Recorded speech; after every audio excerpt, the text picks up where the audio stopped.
नमस्कार प्यारे दर्शकों, प्राचीन ज्ञान कहानी चैनल में आपका स्वागत है। प्यारे दर्शकों, एक बार की बात है, एक बार नारद मुनि पृथ्वी लोक का भ्रमण कर रहे थे। पृथ्वी लोक का भ्रमण करते करते उन्होंने देखा कि इस धरती पर न जाने कितने ही ऐसे लोग हैं, कितने ही ऐसे धनवान हैं जिन्हें अपनी दौलत का अहंकार हो गया, जिन्हें अपने धन पर अहंकार हो गया था। नारद जी उन्हें देखकर बड़े ही दुखी हुए।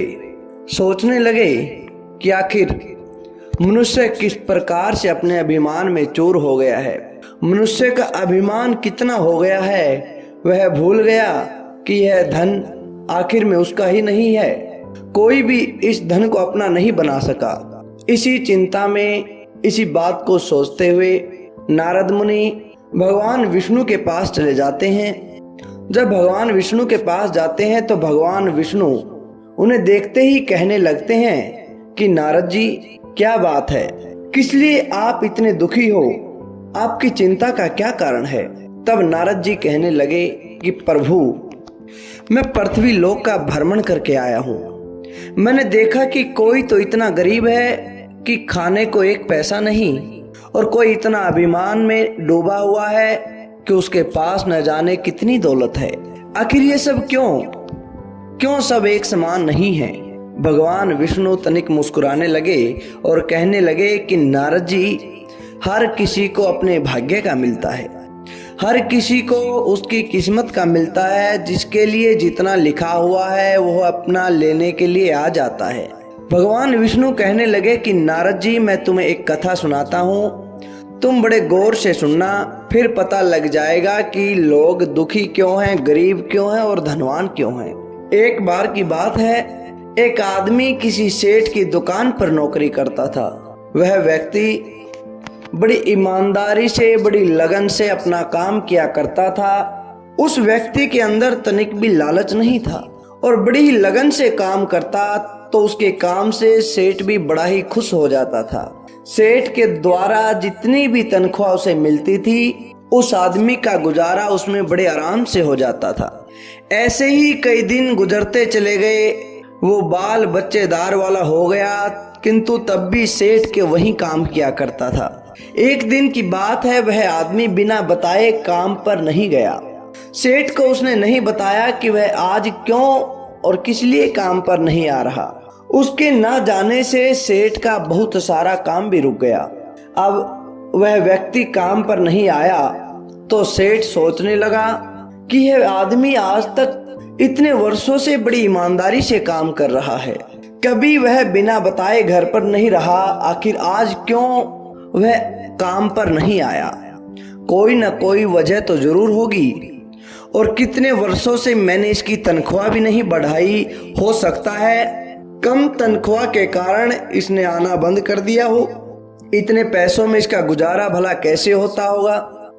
जब सेठ ने ये बात सोची कि इस आदमी की तनख्वाह बढ़ा दी जाए तो यह और भी ज्यादा मेहनत से और लगन से काम करेगा। अगले दिन ही जब वह आदमी आया तो सेठ ने उस व्यक्ति की तनख्वाह बढ़ा दी। उस आदमी को जब अगले महीने बढ़े हुए पैसे मिले तो वह हैरान हो गया। सोचने लगा कि मैंने तो सेठ को कुछ नहीं कहा, फिर भी उसने पैसे बढ़ाकर मुझे दे दिए। किंतु उस व्यक्ति ने सेठ को कुछ नहीं कहा, चुपचाप वो पैसे रख लिए। धीरे धीरे समय बीतता गया। बात आई गई हो गई। कुछ महीनों के बाद वह आदमी एक दिन फिर गैर हाजिर हो जाता है। भगवान विष्णु नारद जी को कहते हैं कि नारद जी, जब वह व्यक्ति फिर काम पर नहीं आया तो यह देखकर सेठ को बड़ा ही गुस्सा आ गया। सोचने लगा कि कैसा कृतघ्न आदमी है, मैंने तो इसकी तनख्वाह भी बढ़ाई पर इसने न तो मुझे धन्यवाद दिया, न ही अपने काम की जिम्मेदारी समझी। जैसे पहले काम किया करता था आज भी वैसे ही कर रहा है। इसकी तनख्वाह बढ़ाने का क्या फायदा। और मुझे तो लगता है आज भी घर पर यह इसलिए रहा है कि सेठ इसकी तनख्वाह फिर से बढ़ा दे। किंतु यह सुधरने वाला नहीं है और उसी दिन सेठ ने उसकी बढ़ी हुई तनख्वाह को वापस लेने का फैसला कर लिया। जब सेठ ने बढ़ी हुई तनख्वाह को कम कर दिया अगले महीने उस आदमी को फिर वही पुरानी तनख्वाह दी गई। लेकिन हैरानी की बात तो इस बार यह थी कि आदमी फिर भी चुप रहा। उसने सेठ जी को जरा भी शिकायत नहीं की। ना तो उसने ये कहा था कि आपने मेरी तनख्वाह को क्यों बढ़ा दिया, ना आज ये कहा कि मेरी तनख्वाह को क्यों कम कर दिया। यह देखकर अब सेठ से नहीं रहा गया।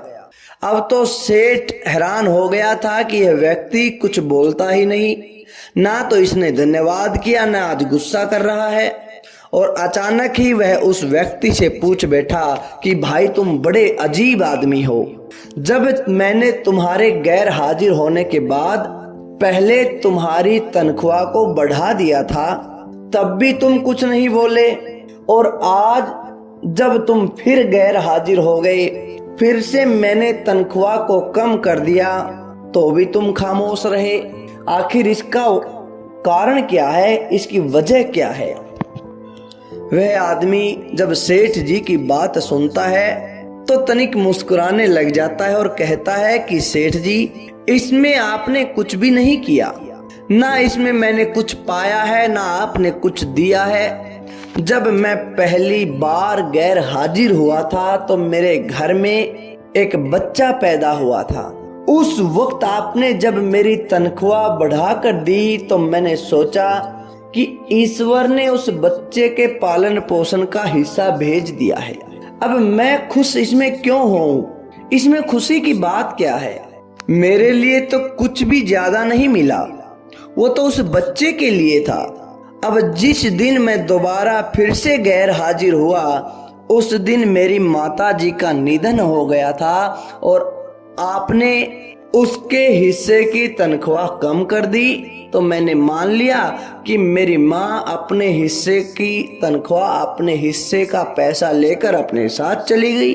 फिर मैं इस तनख्वाह की खातिर क्यों परेशान हूँ? मेरा गुजारा चलाने के लिए तो मुझे मिल रहा है। जब यह बात उस सेठ ने सुनी तो सेठ बड़ा ही गदगद हो गया, भावुक हो गया। उस आदमी को उसने गले लगा लिया और अपने इस व्यवहार के लिए माफी भी मांगी और तनख्वाह को भी पहले की तरह ज्यादा कर दिया। भगवान विष्णु कहते हैं कि नारद जी, मनुष्य के जीवन में सकारात्मक और नकारात्मक दोनों तरह की घटनाएं होती हैं।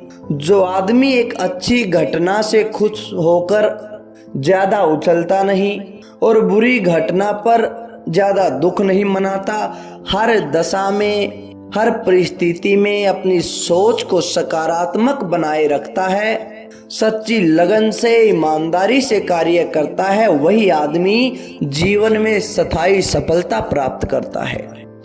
आप कहते हो कि कोई अमीर है, कोई गरीब है, ये उनके भाग्य का है। जितना जिसके लिए लिखा है वैसा ही उसे मिल जाता है। मनुष्य व्यर्थ की चिंता में अपना समय गवाता है। भगवान विष्णु नारद जी को समझाते हैं कि नारद जी, आपने देखा होगा कि सृष्टि में 84 लाख योनियां हैं। इनमें से केवल मनुष्य ही एकमात्र ऐसा है जो अपने पेट के लिए रोता रहता है, अपने पेट भरने की चिंता में लगा रहता है, दिन रात मेहनत करता है। कभी आपने किसी चिड़िया को, किसी कबूतर को, किसी पशु को नहीं देखा होगा कि उसे खाने की चिंता हो, अपने पेट के लिए रोता हो। हर किसी का बंदोबस्त, हर किसी की व्यवस्था उस परमात्मा ने कर रखी है। उसको मिल जाता है, उसके पास चला आता है, किंतु मनुष्य अपने भविष्य की चिंता में यूं ही डूबा रहता है। तब नारद जी को पूरी बात समझाकर भगवान विष्णु फिर से विश्राम करने लगे। नारद जी को बात समझ में आई। तो प्यारे दर्शकों, यही हाल हमारी जिंदगी का है। हमें कुछ मिल जाता है तो हम उछलने लग जाते हैं, हमारा कुछ खो जाता है तो हम रोने लग जाते हैं। यह तो हमारी जिंदगी के दो पहलू हैं। सुख और दुख तो आते रहते हैं। हमेशा अपनी सोच को सकारात्मक बनाए रखें। आपका आपके पास ही रहेगा, आपके पास चलकर ही आएगा। जितना उस मालिक ने भाग्य में लिखा है वह कहीं नहीं जा सकता। तो प्यारे दर्शकों, कैसी लगी आपको यह आज की कहानी? अच्छी लगी तो लाइक करें, शेयर करें और कमेंट करके हमें ज़रूर बताएं। धन्यवाद दोस्तों।